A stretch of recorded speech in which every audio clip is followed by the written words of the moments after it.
ابو موسیٰ رضی اللہ عنہ روایت کرتے ہیں نبی کریم صلی اللہ علیہ وسلم نے فرمایا اس شخص کی مثال جو اپنے رب کو یاد کرتا ہے اور جو اپنے رب کو یاد نہیں کرتا زندہ اور مردہ جیسے ہے. تو ذکر کو زندگی سے تشبیہ دی گئی ہے، یعنی جس طرح انسان زندگی کے ساتھ خوبصورت ہوتا ہے، یعنی اس کا ظاہر خوبصورت ہوتا ہے جب زندہ ہوتا ہے، جب مر جاتا ہے تو آپ دیکھیں میت کیسی لگتی ہے، تو اسی طرح ذکر کے ساتھ انسان کا باطن روشن ہوتا ہے اور خوبصورت ہوتا ہے. ذکر جو ہے یعنی اللہ کی یاد جو ہے اس کی کئی اقسام ہیں. قرآن، نماز، تسبیحات، علم کا سیکھنا سکھانا، یہ اس وقت ہم ذکر کی مجلس میں ہیں. پھر اسی طرح دوسروں کو امر بالمعروف کرنا، نہی عن المنکر کرنا. تو یہ جو ذکر ہے اس کی کسی بھی شکل میں یہ اللہ تعالیٰ کے نزدیک ہر چیز سے بہتر عمل ہے. نبی صلی اللہ علیہ وسلم نے فرمایا کیا میں تمہیں تمہارا بہترین عمل نہ بتاؤں جو تمہارے مالک کے نزدیک اچھا اور پاکیزہ ہے اور تمہارے درجات میں سب سے بلند ہے اور سونا چاندی کے خرچ کرنے سے بہتر ہے اور اللہ کی راہ میں جہاد کرتے ہوئے تمہارے کفار کی گردنیں مارنے اور ان کے تمہاری گردنیں مارنے سے بھی افضل ہے. صحابہ نے عرض کیا کیوں نہیں؟ آپ نے فرمایا اللہ تعالیٰ کا ذکر، چاہے آپ نماز میں کر رہے ہیں، نوافل میں کر رہے ہیں، تلاوت قرآن کے ذریعے کر رہے ہیں، تعلیم قرآن کے ذریعے کر رہے ہیں، تسبیحات کے ذریعے کر رہے ہیں، درود شریف پڑھ رہے ہیں، کسی بھی طرح کھڑے بیٹھے لیٹے چلتے پھرتے، فارمل وے میں، انفارمل وے میں، اونچے یعنی جہرن اور سرن، جس شکل میں بھی آپ اللہ کو یاد کرتے تو اس کی اتنی زیادہ فضیلت ہے، بہت افضل عمل ہے. اور اس کے برعکس کیا ہوتا ہے؟ اللہ تعالیٰ سے غافل ہو جانا، بھول جانا، اور وہ عموماً کب ہوتا ہے؟ جب ہم دنیا میں خوب محو ہو جاتے ہیں. اسی طرح رسول اللہ صلی اللہ علیہ وسلم نے فرمایا بہترین عمل یہ ہے کہ جب تم دنیا سے رخصت ہو تو تمہاری زبان اللہ کے ذکر سے تر ہو. اور یہ اسی وقت ہو سکتا ہے جب ہمیں ہر حالت میں ذکر کرنے کی عادت ہو. یعنی ذکر جو ہی چھوٹے تو ہمیں کبھی سی محسوس ہونے لگے کہ کچھ رہ گیا ہے، کچھ چھٹ گیا میرے ہاتھ سے، کچھ نکل گیا ہے، کچھ کمی سی ہے، وہ خلا، وہ خالی پن فوراً محسوس کر لے. ہم ذکر کرنے والے سب سے آگے آگے ہوں گے. رسول اللہ صلی اللہ علیہ وسلم نے فرمایا مفردون سبقت لے گئے. صحابہ نے پوچھا اللہ کے رسول مفردون کون ہے؟ آپ نے فرمایا اللہ کا بہت ذکر کرنے والے مرد اور ذکر کرنے والی عورتیں. ذکر کی حالت میں مسلسل اللہ تعالیٰ کا ساتھ ملتا ہے، اللہ کا قرب نصیب ہوتا ہے. اللہ تعالیٰ فرماتے ہیں میں اپنے بندے کے ساتھ ہوں جب تک وہ مجھے یاد کرتا ہے اور میری یاد میں اپنے دونوں ہونٹ ہلاتا ہے. پھر شیطانی حملوں سے بچاؤ کا مضبوط قلعہ ہے. یحییٰ علیہ السلام نے بنی اسرائیل کو خطاب کیا اور اس میں ایک بات یہ کہی کہ بندہ جب تک اللہ کے ذکر میں مصروف رہتا ہے تو شیطان کے حملوں سے محفوظ ایک مضبوط قلعے میں ہوتا ہے، یعنی دشمن سے بچا ہوا ہوتا ہے. پھر جنت کے باغیچے ہیں ذکر کی مجلسیں، جیسے یہ مجلس ہے. رسول اللہ صلی اللہ علیہ وسلم نے فرمایا جب تم لوگ جنت کے باغوں کے پاس سے گزرو تو کچھ کھا پی لیا کرو. صحابہ نے پوچھا جنت کے باغوں سے کیا مراد ہے؟ آپ نے فرمایا مجالس ذکر، ذکر کی مجلسیں. قیامت کے دن سب سے زیادہ قابل رشک لوگ کون ہوں گے؟ جن کے چہروں کی سفیدی دیکھنے والوں کو ڈھانپ لے گی. وہ انبیاء و شہداء نہیں ہوں گے لیکن ان کے اللہ کے قریب ہونے کی وجہ سے انبیاء و شہداء ان پہ رشک کریں گے. عرض کیا کہ اللہ کے رسول یہ کون لوگ ہوں گے جن پہ انبیاء و شہداء رشک کریں گے؟ فرمایا یہ مختلف قبیلوں کا مجموعہ ہے، مختلف قبیلوں، مختلف بیک گراؤنڈ سے آئے ہوئے لوگ ہیں جو اللہ کے ذکر پہ جمع ہوتے ہیں اور عمدہ کلام کو اس طرح چن چن کر لیتے ہیں جیسے کھجور کھانے والا عمدہ کھجوریں چن چن کے لیتا ہے. تو مجھے اس حدیث کو پڑھتے ہوئے آپ لوگوں کا خیال آتا ہے کہ علم کی مجلس میں سے جو اہم نقطے ہیں وہ آپ اپنے پاس محفوظ کرتے جاتے ہیں. کچھ باتیں دل میں یاد ہیں اور کچھ قلم سے یعنی نوٹ بک میں نوٹ کرتے جا رہے ہیں. تو ایسی مجلسیں جو ہیں وہ انسان کے لیے بہت بڑی نعمت ہے. پھر ذکر نہ کرنا باعث حسرت ہے. یاد رکھیے جب میں ذکر کا لفظ بولتی ہوں نا تو ذکر کی ساری اقسام ذہن میں لایا کریں، کیونکہ ہمارے ہاں ذکر صرف اللہ ہو کرنے کا نام بن گیا ہے. ذکر کی مجلس کیا ہے؟ جس میں سارے لوگ بیٹھ کے اندھیرا کر دیں اور پھر وہ اس انداز میں ذکر کریں کہ سارے ایک نعرے کی شکل میں اور مل کے کوئی آوازیں بلند کریں. صحابہ سے ایسے کوئی طریقے منقول نہیں ہیں. وہاں صحابہ کرام نبی صلی اللہ علیہ وسلم کی مجالس میں جو بیٹھ کے علم حاصل کرتے تھے اس کو بھی ذکر کی مجلس سمجھتے تھے اور ویسے بھی اکٹھے بیٹھ کر اللہ کو یاد کرتے تھے. جیسے مسجد نبی میں ایک دفعہ آپ تشریف لے گئے، 2 جماعتیں تھی، کچھ علم سیکھ سکھا رہے تھے اور کچھ بیٹھ کے ویسے ہی تسبیحات پڑھ رہے تھے اپنی اپنی. تو آپ علم والوں کے پاس گئے تو یہ بھی ذکر کی مجلس ہوتی ہے، یعنی علم کا سیکھنا سکھانا، اور بیٹھ کے تسبیح پڑھتے رہنا، ذکر کرتے رہنا، جیسے آپ حرم میں بیٹھ کے کرتے ہیں، کسی مسجد میں بیٹھے ہوتے ہیں، اس کے لیے ضروری نہیں ہوتا کہ کوئی تسبیحات کرنے کے لیے باقاعدہ لوگوں کو دعوت دے کر کوئی ایسے حلقے اکٹھے کیے جائیں۔ ذکر نہ کرنا باعث حسرت ہے۔ نبی صلی اللہ علیہ وسلم نے فرمایا جو لوگ کسی جگہ پر مجلس کریں لیکن اس میں اللہ کا ذکر نہ کریں اور نبی صلی اللہ علیہ وسلم پر درود نہ بھیجیں تو وہ ان کے لیے قیامت کے دن باعث حسرت ہوگی۔ اگرچہ وہ اجر و ثواب کی بنیاد پر جنت میں داخل ہو جائیں گے لیکن انہیں حسرت ہوگی کہ ہم نے یہ وقت کیوں گنوا دیا۔ ذکر نہ کرنے والے بدترین مخلوق ہیں، بد نصیب لوگ ہیں۔ عمرو بن ابسہ سے روایت ہے، رسول اللہ صلی اللہ علیہ وسلم نے فرمایا جب بھی سورج چڑھتا ہے اللہ عز و جل کی ہر ایک مخلوق اللہ عز و جل کی تسبیح اور حمد و ثنا بیان کرتی، یعنی صبح ہوتے ہی ساری مخلوق ذکر میں لگ جاتی، لیکن شیطان اور اولاد آدم میں سے آتا قسم کے لوگ ذکر نہیں کرتے۔ تو میں نے بنی آدم میں آتا قسم کے لوگوں کے بارے میں سوال کیا، آپ نے فرمایا بدترین مخلوق، یا فرمایا اللہ کی مخلوق میں سے بدترین لوگ، یعنی آسمان و زمین، سورج چاند ستارے درخت شجر حجر ہر چیز ذکر میں مشغول ہے سوائے ان لوگوں کے جو سو کے وقت گزار رہے ہیں یا غفلت میں پڑے ہوئے ہیں۔ حدیث نمبر 42، دو محبوب کلمات۔ عن ابی ہریرہ رضی اللہ عنہ قال قال النبی صلی اللہ علیہ وسلم کلمتان حبیبتان الی الرحمن خفیفتان علی اللسان ثقیلتان فی المیزان سبحان اللہ وبحمدہ سبحان اللہ العظیم۔ کتاب التوحید۔ ابو ہریرہ رضی اللہ عنہ روایت کرتے ہیں نبی کریم صلی اللہ علیہ وسلم نے فرمایا دو کلمے رحمان کو بہت محبوب ہیں، زبان پر بہت ہلکے ہیں لیکن قیامت کے دن ترازو میں بہت بھاری ہوں گے۔ سبحان اللہ و بحمدہ سبحان اللہ العظیم۔ اللہ اپنی حمد کے ساتھ پاک ہے، اللہ پاک ہے جو بہت عظمت والا ہے۔ تو جیسے ہم جانتے ہیں کہ نفلی عبادت میں افضل عمل اللہ کا ذکر ہے، تو یہاں پر اس ذکر کی خاص شکل بتائی گئی کہ اللہ تعالیٰ کی حمد و ثنا اور پاکی بیان کرنا۔ سبحانہ کا مطلب کیا ہوتا ہے کہ وہ پاک ہے۔ تو جس کلام میں، جس ذکر میں اللہ تعالیٰ کی پاکی بیان کی جائے، تسبیح بیان کی جائے اور حمد و ثنا بیان کی جائے، وہ اللہ تعالیٰ کا چنا ہوا کلام ہے۔ رسول اللہ صلی اللہ علیہ وسلم سے سوال کیا گیا کون سا کلام افضل ہے؟ آپ نے فرمایا جو اللہ نے اپنے فرشتوں اور بندوں کے لیے چنا۔ کیا فرمایا؟ جو اللہ نے اپنے فرشتوں اور اپنے بندوں کے لیے چنا۔ سبحان اللہ و بحمدہ، ٹھیک ہے، سبحان اللہ و بحمدہ۔ یہ تمام مخلوق کی نماز ہے، تمام مخلوق کی نماز ہے۔ نوح علیہ السلام کی وفات کا وقت جب آیا تو انہوں نے اپنے بیٹے سے فرمایا کہ میں تمہیں ایک وصیت کر رہا ہوں، دو باتوں کو کرنے کا حکم دیتا ہوں، دو باتوں سے روکتا ہوں۔ اور دو کرنے کے جو کام بتائے اس میں سے ایک لا الہ الا اللہ کا اقرار، کہ اگر ساتوں آسمان اور ساتوں زمینوں کو ترازو کے ایک پلڑے میں رکھ دیا جائے اور لا الہ الا اللہ کو دوسرے پلڑے میں، تو لا الہ الا اللہ والا پلڑا جھک جائے گا، اور اگر ساتوں آسمان اور ساتوں زمینیں ایک بند کڑے کی شکل اختیار کر لیں تو لا الہ الا اللہ اس کو بھی توڑ دے گا۔ اتنی طاقت ہے اس کلام کے اندر۔ اور دوسرا یہ کہ سبحان اللہ و بحمدہ کا ورد کرتے رہنا، کیونکہ یہ ہر چیز کی نماز ہے اور اس کے ذریعے مخلوق کو رزق ملتا ہے۔ اور میں تمہیں شرک اور تکبر سے منع کرتا ہوں، یہ دو منع کرنے والی چیز۔ اسی طرح ان کلمات کو اگر کوئی 100 دفعہ دن میں پڑھے تو اس کے گناہ مٹ جاتے ہیں، گناہ جھڑ جاتے ہیں، چاہے سمندر کی جھاگ کے برابر ہی کیوں نہ ہو۔ پھر اسی طرح ایک اور حدیث میں آتا ہے سنن ترمذی کی، جو شخص سبحان اللہ العظیم و بحمدہ کہتا ہے اس کے لیے جنت میں کھجور کا ایک درخت لگا دیا جاتا ہے، صرف ایک دفعہ کہنے سے۔ کہہ لیجئے سبحان اللہ العظیم و بحمدہ۔ اللہ کے راستے میں سونا خرچ کرنے سے بہتر ہے۔ رسول اللہ صلی اللہ علیہ وسلم نے فرمایا جو رات سے خوف کھائے، اکیلا ہونے کی وجہ سے یا ویسے اس کو اندھیرے کا فوبیا ہو، کہ جو رات سے خوف کھائے کہ وہ اس کو پریشان کرے گی، یا مال خرچ کرنے سے بخل کرے کہ دینے کو دل نہ چاہے، یا دشمن سے مقابلہ کرنے سے ڈرے، تو وہ اس قول کی کثرت کر دے سبحان اللہ و بحمدہ، سبحان اللہ و بحمدہ، کیونکہ یہ اللہ کے نزدیک سونے کا پہاڑ اللہ کے راستے میں خرچ کرنے سے زیادہ محبوب ہے۔ ہم میں سے کس کی وسعت ہے کہ سونے کا پہاڑ اللہ کے راستے میں خرچ کرے؟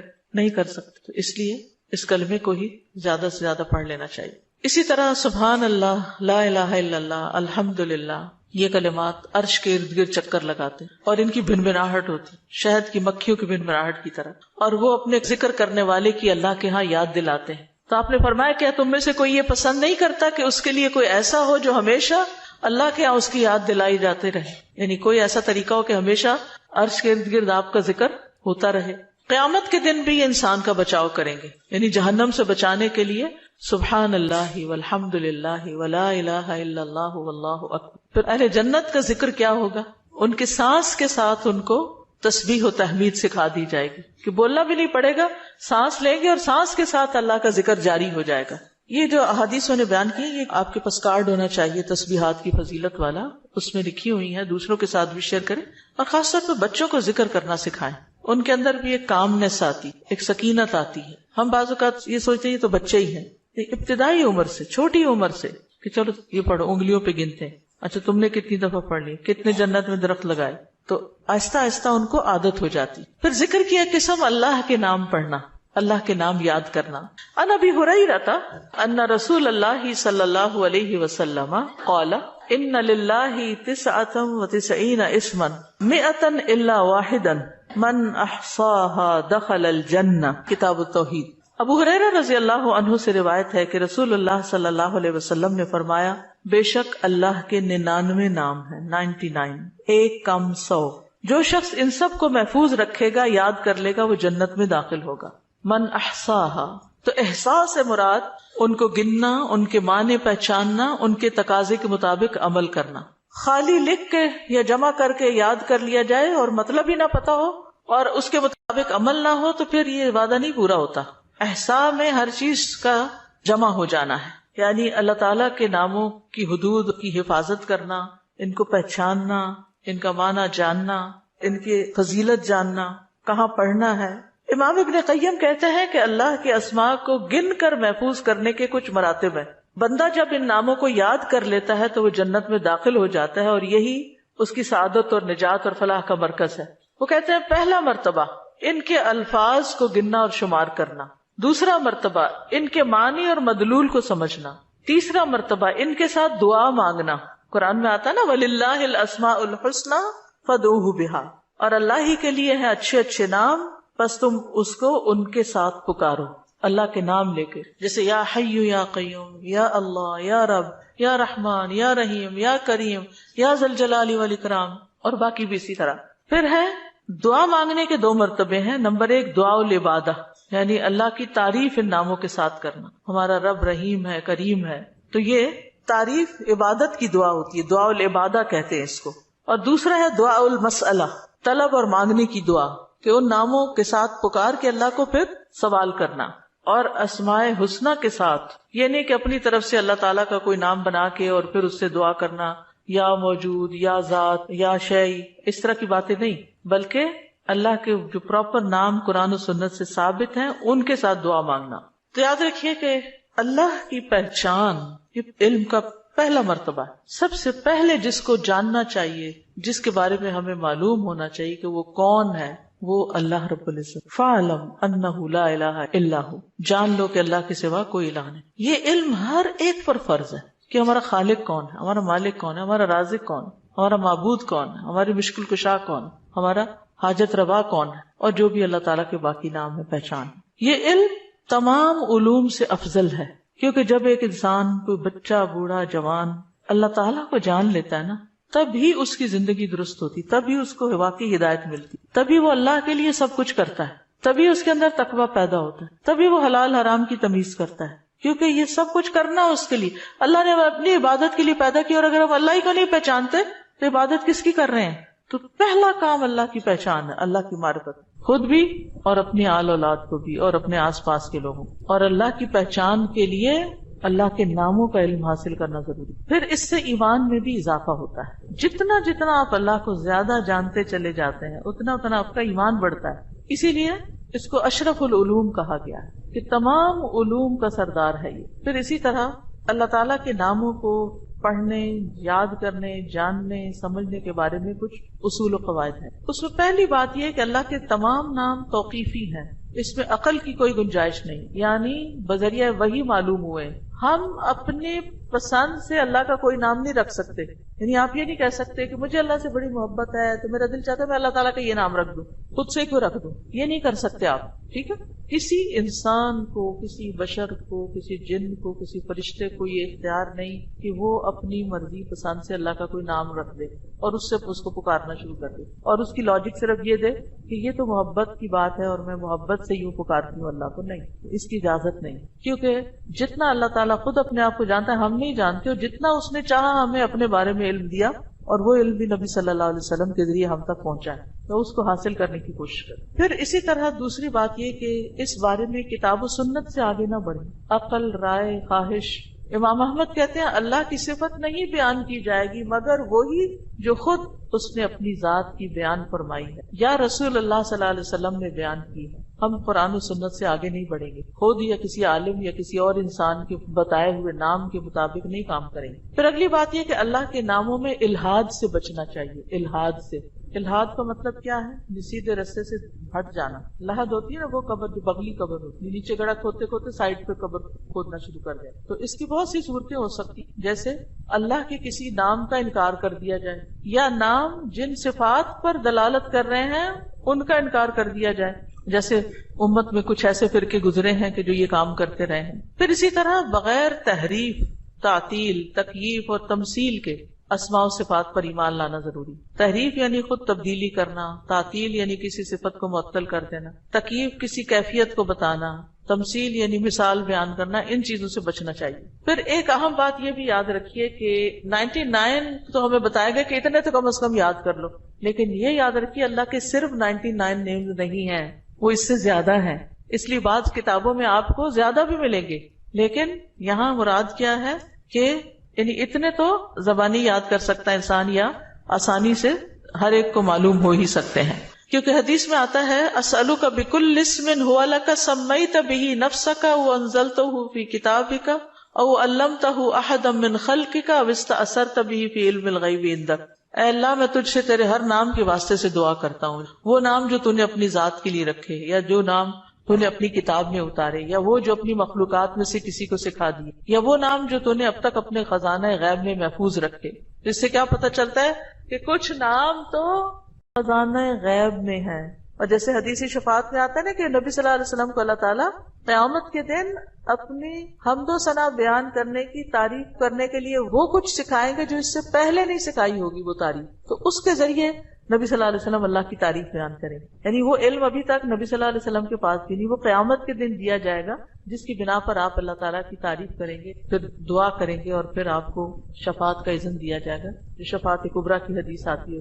الہدا نے اللہ تعالیٰ کے ناموں کا ایک کارڈ ریوائز کر کے چھاپا تھا, جس میں قرآن اور سنت کی دلیل سے وہ نام دیے گئے ہیں, اور باقی جو تاج کمپنی کے چھپے ہوئے نام, ان میں کچھ نام ایسے ہیں جو اللہ کے نام نہیں ہیں, وہ اللہ تعالیٰ کے افعال ہیں جن سے لوگوں نے خود نام بنا لیے. جیسے المذل اللہ کا نام نہیں ہے, یہ اللہ کا نام نہیں ہے, لیکن ذلت دینے والا اللہ ہے, تو ذل من تشاء, تو اس سے لوگوں نے نام اسم فائل کر کے تو مذل بنا لیا. تو یہ نام نکال دینے چاہیے, ٹھیک ہے, کیونکہ قرآن و سنت سے نہیں ملتے. تو کچھ اللہ تعالیٰ کے نام ہیں, صفات ہیں, اور کچھ افعال بھی ہیں کہ اللہ تعالیٰ کیا کیا کرتا ہے. تو قرآن سے ہمیں وہ بھی پتہ چلتا ہے کہ اللہ تعالیٰ کیا کرتا ہے, اسے زندگی دیتا ہے, موت دیتا ہے, رزق دیتا ہے, وغیرہ وغیرہ. حدیث نمبر 44, پورے یقین کے ساتھ دعا کرنا. دعا بھی ذکری کی ایک قسم ہے. ان انس قال قال رسول اللہ صلی اللہ علیہ وسلم اذا دعوتم اللہ فاعزموا فی الدعاء ولا یقولن احدکم ان شئت فاعتنی فان اللہ لا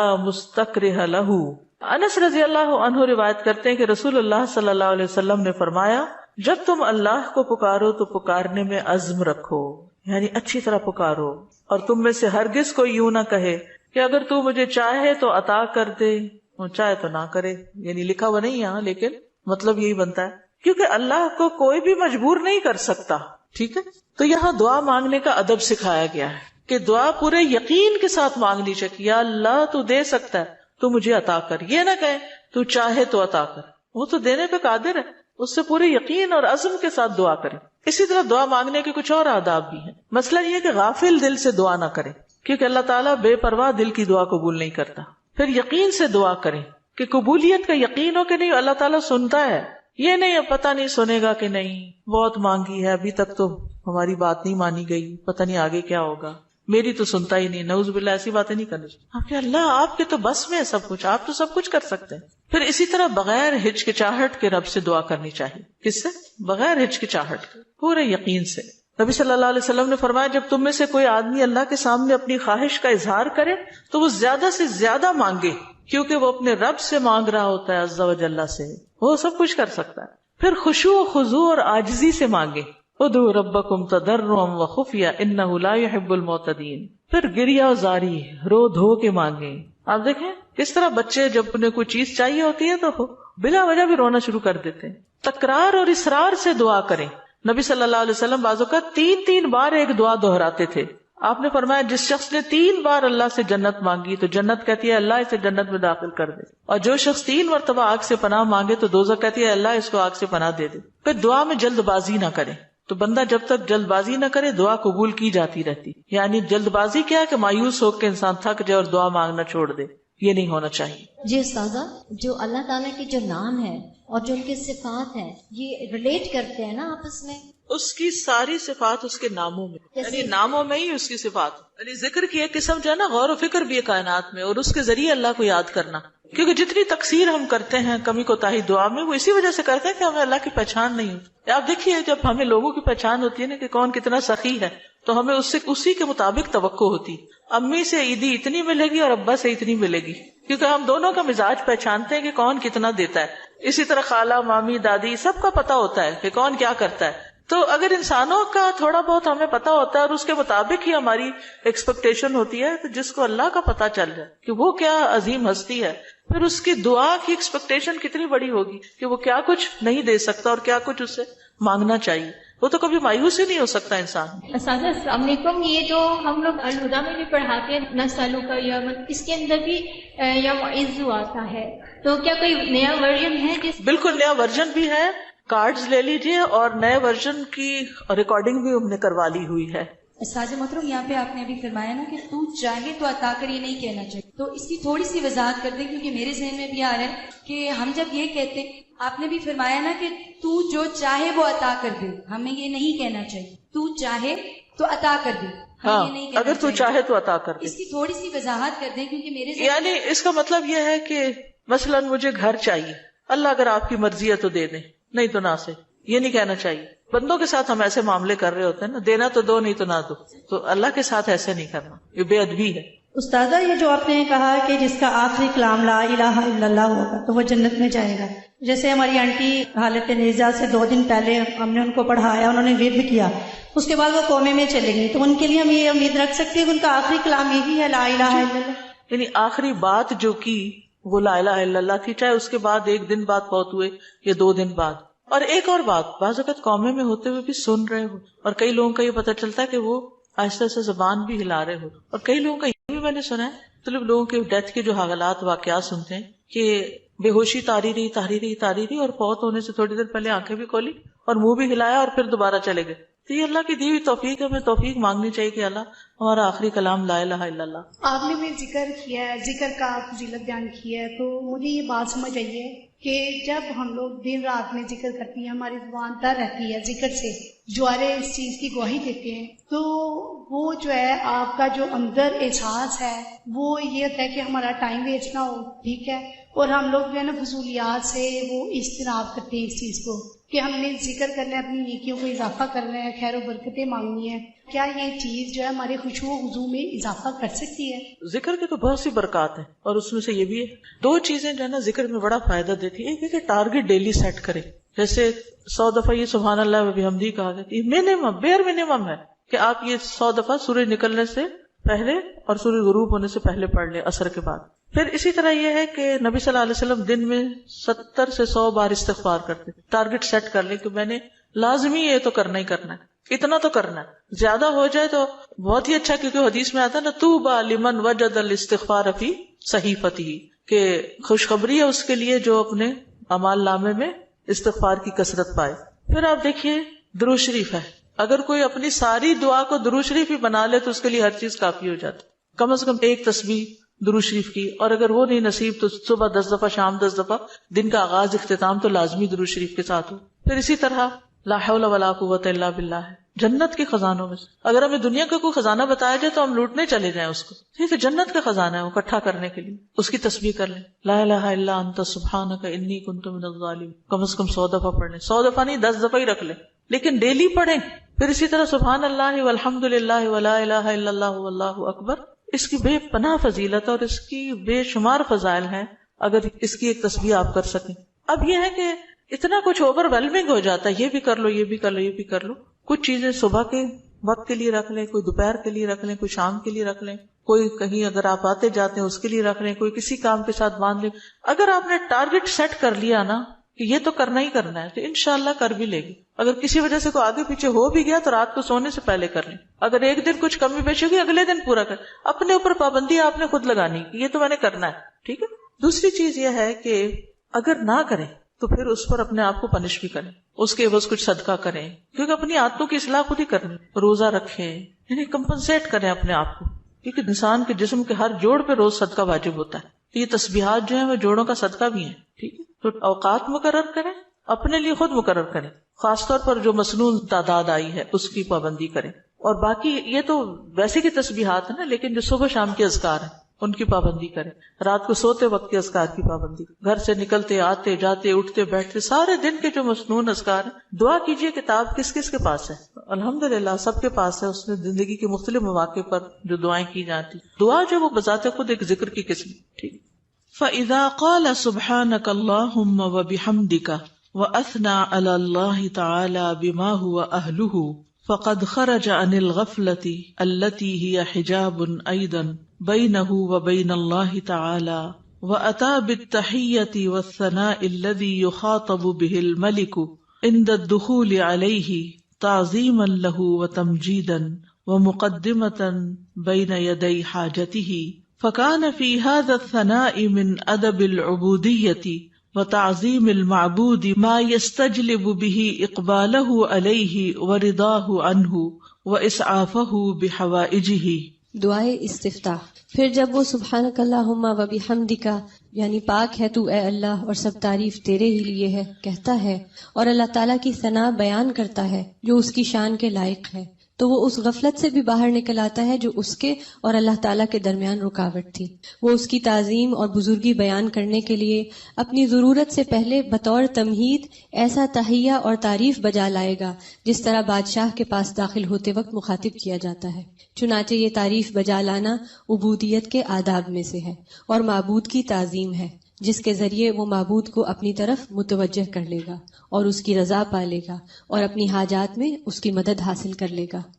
تو یہاں یہ بتاتے ہیں کہ دعا استفتاح پڑھنے کا مقصد کیا ہے، کیوں پڑھی جاتی، اس کا کیا فائدہ ہے، اس سے کیا حاصل ہوتا ہے، اس کا کیا نتیجہ نکلتا ہے. یعنی نماز کا کوئی بھی سٹیپ جو ہے وہ بے مقصد نہیں ہے، بے معنی نہیں ہے. ایسے ہی کچھ چیزوں کو اکٹھا کر کے نماز نہیں بنا دی گئی، بلکہ اس کے پیچھے ایک حکمت ہے.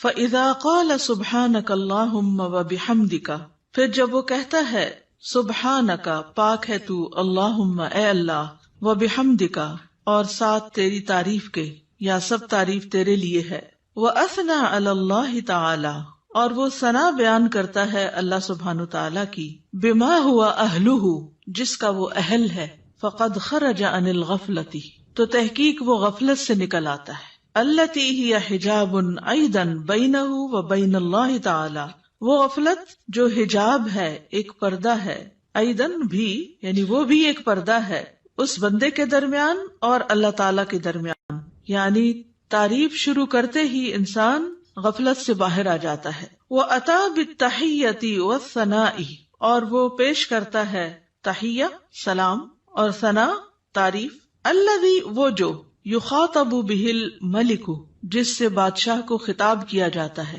یعنی کسی دنیاوی بادشاہ کے پاس بھی انسان جب حاضر ہوتا ہے اس کے دربار میں تو سب سے پہلے اس کی تعریف کرتا ہے. عند الدخول علیہ اس کے پاس داخل ہونے کے وقت، تعظیما لہ و تمجیدا اس کی تعظیم کرتے ہوئے اور اس کی بزرگی بیان کرتے ہوئے، وہ مقدمتا بین یدی حاجتہ اور اپنی حاجت پیش کرنے سے پہلے تمہید کے طور پر، مقدمہ تمہید یعنی مقدمے کے طور پر، فکان فی ھذا الثناء، تو یہ تعریف جو ہے اس میں، من ادب العبودیتی، یہ عبودیت کے آداب یا مینرز میں سے ہے، وتعظیم المعبودی، اور معبود کی تعظیم ہے، یعنی یہ اللہ سبحانہ تعالیٰ کی تعظیم کے لیے ہم ثنا پڑھتے ہیں شروع میں، سبحانک اللہم وبحمدک وتبارک اسمک وغیرہ، ما یستجلب بہ اقبالہ علیہ، جس کے ذریعے وہ کھینچ لاتا ہے یا متوجہ کر لیتا ہے اللہ سبحانہ تعالیٰ کی توجہ اپنی طرف، اقبالہ علیہ، اس کی توجہ اپنی طرف، ورضاہ عنہ، اور اس کی رضا، واسعافہ بحوائجہ، اور اس کی مدد کرنا۔ اسعاف آپ نے دیکھا ہوگا فرسٹ ایڈ کی جو ایمبولینسز ہوتی ہیں ان کے اوپر لکھا ہوتا ہے، یعنی فوری مدد طلب کرنا، بحوائجہ، اپنی حاجات میں۔ تو یہ تعریف انسان کے لیے بہت فائدہ مند ثابت ہوتی ہے۔ کیا کیا فائدے اس میں بتائے گئے ہیں؟ نمبر 1، انسان غفلت سے نکل آتا ہے، ٹھیک ہے، خرج عن الغفلۃ التی ہی حجاب ایضا بینہ و بین اللہ تعالی۔ دوسری بات کیا ہے کہ وہ ملاقات سے پہلے یا ابتدا میں، جیسے کسی بھی بادشاہ کے پاس جانے کا ایک ادب، ایک پروٹوکول ہوتا ہے، تو یہاں بندہ تحیہ اور ثنا سے کام لیتا ہے، اور اس سے کیا فائدہ ہوتا ہے کہ ایک تو جو ہمارے اوپر ادب آداب کا حق ہے وہ ادا ہوتا ہے، دوسری طرف یہ کہ معبود کی تعظیم ہوتی ہے، معبود یا رب ہماری طرف متوجہ ہوتا ہے، وہ راضی ہوتا ہے، اور بندے کی مدد کرنے میں وہ جلدی کرتا ہے۔ تو یہ فائدے ہیں دراصل ثنا پڑھنے کے۔ حقیقت یہ ہے کہ اللہ سبحانہ تعالیٰ کی ذات ہی قابل تعریف ہے۔ سورۃ ہود میں آتا ہے، انہ حمید مجید، بے شک وہ بے حد تعریف کیا گیا، بڑی شان والا ہے، یعنی اللہ سبحانہ تعالیٰ کی شان بڑی بلند ہے، تو اس کی تعریف ہونی ہی چاہیے۔ دنیا میں آپ دیکھیں کہ کسی انسان نے اگر کوئی اچیومنٹ کی ہو، کوئی بڑا کام کیا ہو، تو دور بیٹھے بھی لوگ، نہ جاننے والے بھی اس کی تعریف کرتے رہتے کہ بڑا کمال کیا اس نے، فلاں چیز ایجاد کر دی ہے، فلاں چیز بنا دی ہے، فلاں کام کیا ہے۔ تو اس بندے کو نہیں پتا ہوتا کہ کون کون اس کی تعریفیں کر رہا ہے، لیکن جب اس کی ذات سے کسی کو فائدہ پہنچتا ہے تو جس کو فائدہ پہنچتا ہے وہ خود ہی تعریف کے لیے آگے آ جاتا ہے۔ تب آپ دیکھیے کہ اللہ سبحانہ تعالیٰ کی ذات سے ہمیں کتنا فائدہ پہنچ رہا ہے اور کیا کیا کمالات ہیں۔ یعنی کسی کی بھی تعریف کرنے کی 2 بڑی وجوہات ہوتی، ایک اس کے کمالات اور دوسرا اس کی ذات سے فائدہ کتنا پہنچ۔ تو یہ دونوں چیزیں کامل درجے میں اللہ تعالیٰ کے اندر موجود ہیں۔ ہمارے پاس جو بھی کوئی نعمت ہے وہ اللہ ہی کی طرف سے ہے، اور ہر چیز میں اس کا کمال ہے، تخلیق میں اور رزق پہنچانے میں، اور جتنے بھی اس کے نام ہیں کامل صفات اور اسماء ہیں، تو اس لیے اس کی تعریف تو ہونی ہی چاہیے۔ تو نماز کے بالکل آغاز میں یہی سب سے مناسب جگہ ہے کہ جہاں تعریف ہو، اس کی حمد و ثنا ہو، کیونکہ وہ اس لائق ہے کہ اس کی حمد و ثنا کی جائے۔ یعنی آپ دیکھیے کہ جب کوئی حمد و ثنا کے لائق ہوتا ہے تو اس کی اگر کوئی تعریف نہیں بھی کرے تو اس کو تو کوئی نقصان نہیں، کیونکہ وہ تو ہے ہی قابل تعریف۔ نقصان کس کا ہوتا ہے کہ جو دیکھ رہا ہے، جو فائدہ اٹھا رہا ہے، وہ چپ بیٹھا ہے، وہ کوئی تعریف نہیں کر رہا۔ اور یہ تعریف جو ہے یہ دراصل شکر ادا کرنے کا ایک طریقہ ہوتا ہے، اور اللہ کا وعدہ ہے کہ اگر تم شکر ادا کرو گے تو میں تمہیں اور زیادہ دوں گا۔ تو اس احساس کے ساتھ جب انسان اللہ کی تعریف بیان کرتا ہے تو دراصل اللہ سبحانہ تعالیٰ کو بندہ اپنے قریب پاتا ہے، اس سے کنیکشن ہو جاتا ہے اس کا، اور یہ سراسر بندے کے اپنے ہی فائدے میں۔ ہمارا تعریف کرنا اللہ تعالیٰ کی اللہ تعالیٰ کو فائدہ نہیں دیتا، یہ دراصل خود ہم ہی کو فائدہ دے رہا ہوتا ہے، کیونکہ تعریف کرنے کا بھی ایک مزہ ہوتا ہے، کیونکہ تعریف کرنے والا صرف اس وقت تعریف کر سکتا ہے جب وہ کسی خوبی کو دیکھنے کے قابل ہوتا ہے۔ یعنی اگر ہم تعریف کرتے ہیں تو اس کا مطلب یہ ہے کہ ہمارے اندر یہ صلاحیت ہے کہ ہم خوبیوں کو دیکھ پاتے ہیں۔ تو اس میں صرف ممدوح کی حمد نہیں ہوتی یا اللہ سبحانہ تعالیٰ ہی کی تعریف نہیں ہوتی، بلکہ ایسا بندہ بھی ایسے خالق کے ساتھ جب جڑتا ہے تو وہ بھی قابل تعریف ہو جاتا ہے۔ یعنی وہ بندہ بھی قابل تعریف ہو جاتا ہے جو اپنے خالق کی تعریف کرتا ہے، کیونکہ ناشکرے لوگ کسی کو بھی اچھے نہیں لگتے، پسند نہیں آتے، اور وہ لوگ جو اپنی آنکھیں ہی باندھ رکھیں اور غفلت کا شکار رہیں اور سوئے پڑے رہیں اور اللہ کی نعمتوں کو دیکھ ہی نہ سکیں یا اس سے ناراض رہیں، ایسے لوگ دراصل اپنا ہی نقصان کرتے ہیں۔ ایک حدیث سے ہمیں پتہ چلتا ہے کہ بندے اگر اللہ تعالیٰ کو دیکھ لیں تو اور بھی زیادہ اس کی تعریف کریں۔ ابھی تو بن دیکھے کرتے ہیں نا، اس کی نشانیاں دیکھ دیکھ کے،